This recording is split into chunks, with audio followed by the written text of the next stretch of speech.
At kaugnay ng pulong ng mga opisyal ng PDP Laban, makausap natin si Senador Coco Pimentel. Senador, good morning! Magandang umaga, Igan, at sa lahat po ng nakikinig, may buntag sa tanan. Opo. So, naresolve na po yung isang paksyon na hindi na kinikilala ng PDP Laban? Wala talagang nagbanggit ng paksyon kasi wala naman talagang paksyon. Okay. Meron lang nangyari nung weekend na nabigyan po ng coverage ng media, kaya po nadala sa consciousness ng tao na mayroong activity na gano'n. Pero kung walang coverage po yun, wala pong nakaalam. Oho. So, ano na ho ang sitwasyon ngayon ng PDP Laban? Ito pa rin ba ang partido na in contention o magiging mahigpit na kalaban ng iba sa darating na eleksyon?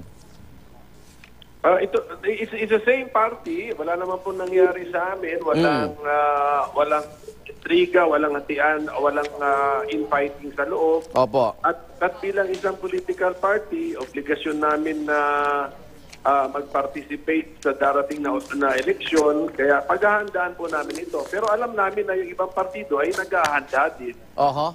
Ang challenge nga dyan, kung lahat kami, kunyari yung grupo namin, mga iba't ibang partido na supportive naman kay President Duterte. Opo. Dapat sana mag-coordinate kami para hindi kami ay naglalaban, pareho naman kaming lahat supportive sa presidente. Yung pagbibigay ng posisyon sa kapartido nyo na ngayon House Speaker na pong bago, si Ma'am Gloria Macapagal Arroyo, ano na po ang desisyon doon? Masyado kasi laki yung meeting kahapon. So ang commitment ko sa kanila, meron kaming mga mas maliliit na committee na pag-aaralan yung very specific issues.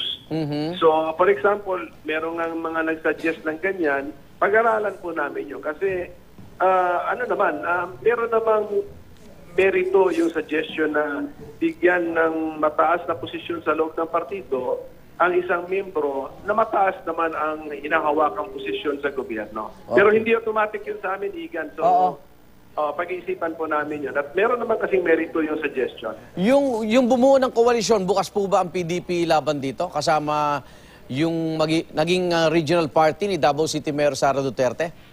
Opo, kasi basta for us ka supportive din sa Pangulo. Siyempre, anak naman ng Pangulo si Sara. Ang assumption natin talagang supportive po yan. Nakita din namin si dating Speaker Alvarez. Kamusta na po siya, Senador? Okay naman po. He's the same Bebot Alvarez na nakilala ko kahit doon pa. So pareho lang po. Mapagbiro, rugged magbihis. He's the same Bebot Alvarez. Opo. Yung balitang may mga lilipat na rin sa partido ni Mayor Sara, anong mensahe niyo doon sa mga member ng PDP Laban na magiging gano'n ang desisyon? Una sa lahat, wala pang nagsabi sa akin. Opo.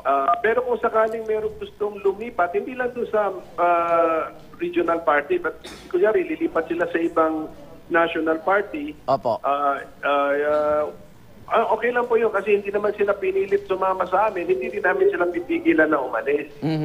Pero ang importante na sana yung pag-alis on good terms, yung magkaibigan pa rin dahil sa nag-aaway-away. Okay. Senador, maraming salamat. Good luck po. Salamat din po. Senador Coco Pimentel.